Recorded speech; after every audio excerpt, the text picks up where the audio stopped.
Bienvenidos a este video en el que trataremos un tema sencillo pero que fortalecerá nuestro conocimiento. Imagínense que tenemos un gancho sosteniendo dos eslingas, las que a su vez están sosteniendo una carga. A esta eslinga la representaremos con la letra A mayúscula y a esta otra eslinga la representaremos con la letra B mayúscula. Indicaremos la ubicación del centro de gravedad de la carga siguiendo la dirección de esta línea segmentada que parte justo debajo del gancho. Entonces en este punto colocamos el vector que representa el peso de la carga. Lo que haremos es calcular la tensión en ambas eslingas. Para ubicarnos mejor, a la tensión en la eslinga A la representaremos como T sub A. Por su parte, a la tensión de la eslinga B la representaremos como T sub B. Aquí tenemos gráficamente los ángulos de inclinación de cada una de las eslingas. En este punto aclaro que ambos ángulos tienen diferente valor. Como vamos a suponer que este sistema se encuentra en equilibrio estático, aplicaremos el análisis estático, para lo cual decimos que la sumatoria de todas las fuerzas actuantes en el sistema es igual a 0. Con esto nos referimos a la sumatoria de las fuerzas horizontales más la sumatoria de las fuerzas verticales. Dato importante a tomar en cuenta: aquí los únicos datos con los que cuento son los ángulos de inclinación de las eslingas y el peso de la carga. Aclarado esto, sigamos. Entonces ahora analicemos la sumatoria de las fuerzas horizontales, pero para esto debemos establecer una convención de signos. Diremos que las fuerzas horizontales que apuntan hacia la derecha serán positivas, por el contrario las fuerzas horizontales que apuntan hacia la izquierda serán negativas. Entonces veamos en el diagrama. Una de estas fuerzas es la tensión horizontal de la eslinga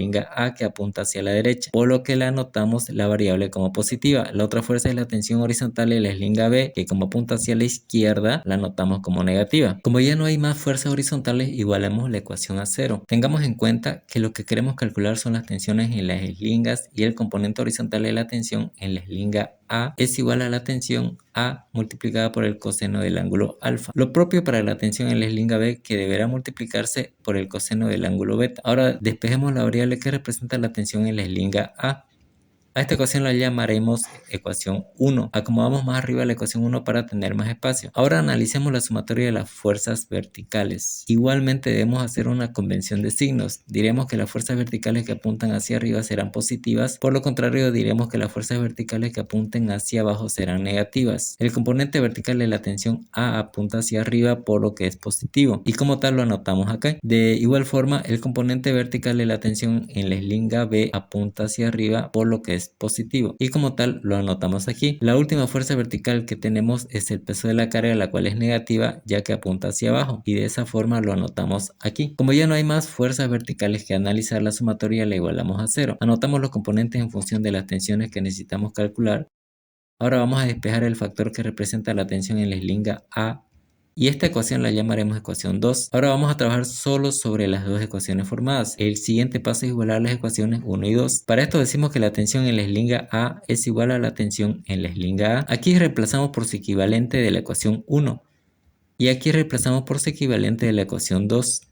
Ahora tenemos que despejar el factor que representa la tensión en la eslinga B. A ambos miembros de la ecuación les sumamos este factor. Estos dos términos se anulan. De estos dos términos factorizamos el factor T sub B. Dividimos ambos miembros de la ecuación por este factor. Resolvemos esta suma de fracciones. Simplificamos estos dos factores. Multiplicamos por este factor, simplificamos, nos queda esta expresión. Este factor es igual al seno de la suma de dos ángulos, dato que podemos comprobar en cualquier libro de trigonometría o geometría analítica. Entonces aquí tenemos la ecuación para calcular la tensión en la eslinga B. Acomodamos la ecuación recién obtenida para tener más espacio. Ahora vamos a trabajar sobre la ecuación 1. Este factor lo reemplazamos por su equivalente de la ecuación antes obtenida. Simplificamos estos dos factores y entonces nos queda esta ecuación para calcular la tensión en la eslinga A. Recuerden que con estas ecuaciones calculamos las tensiones en las eslingas teniendo como datos sus respectivos ángulos de inclinación, siendo estos de distinto valor.